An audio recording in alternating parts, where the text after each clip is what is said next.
بسم الله الرحمن الرحيم. اللهم صل على محمد وآل محمد. اللهم كن لوليك الحجة بن الحسن صلواتك عليه وعلى آبائه في هذه الساعة وفي كل ساعة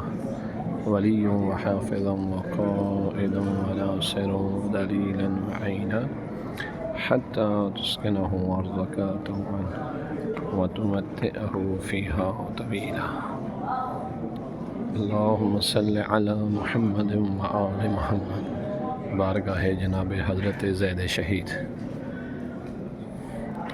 قبر مبارک جناب زید شہید، حضرت زید شہید امام زین العابدین علیہ السلام کے فرزند ہیں، امام محمد باقر علیہ السلام کے۔ کس طرح تیز ہو گئی، ویڈیو بہت تیز ہو گئی۔ امام علی مقام علیہ السلام، امام زین العابدین علیہ السلام کے فرزند ہیں، امام زین العابدین کے یہ بیٹے ہیں، امام محمد باقر علیہ السلام کے یہ بھائی ہیں، امام جعفر صادق علیہ السلام کے یہ چچا ہیں۔ آپ کے بہت سارے القابات ہیں، جن القابات میں سے علیہ السلام ورحمۃ حلیف القرآن آپ کے مشہور القاب میں سے ہے۔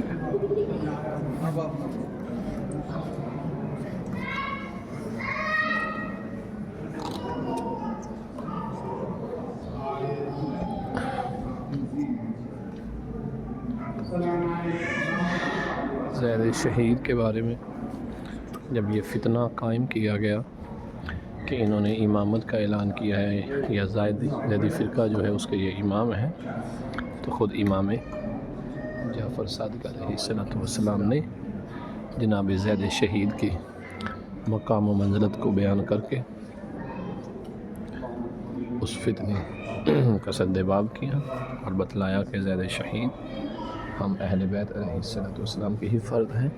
اور انہوں نے کوئی امامت کا اعلان نہیں کیا۔ زید شہید رضوان اللہ تعالی علیہ، اور آپ کا تعارف جو ہے وہ خود لکھا گیا ہے، اور یہ آپ دیکھ سکتے ہیں ہمارے علماء نے یہاں پر امام محمد باقر علیہ السلام کی بھی حدیث نقل کی کہ اور امام سرکار سعد کے آل محمد کی بھی حدیث کو نقل فرمایا اور بتایا کہ جناب زید شہید کا مقام و مرتبہ کیا ہے، اور وہ اہل بیت علیہ السلام کی تعلیمات کے کتنے پابند ہیں، اور امام حسین علیہ السلام کی محبت میں جو انہوں نے انقلاب لانے کی سعی کی، قیام کیا، اس کے بارے میں بھی آپ ہمارے علماء کی کتابوں کی طرف اگر مراجعہ کرتے ہیں تو بخوبی ہمیں اندازہ ہوتا ہے کہ جناب زید شہید جو ہے وہ عالم بھی تھے، اور عالم ہونے کے ساتھ ساتھ وہ بہت بڑے فقیہ اور ایک سچے انسان تھے۔ خداوند تعالی ہمیں اہل بیت علیہ السلام کے چاہنے والوں میں سے شمار فرمایا۔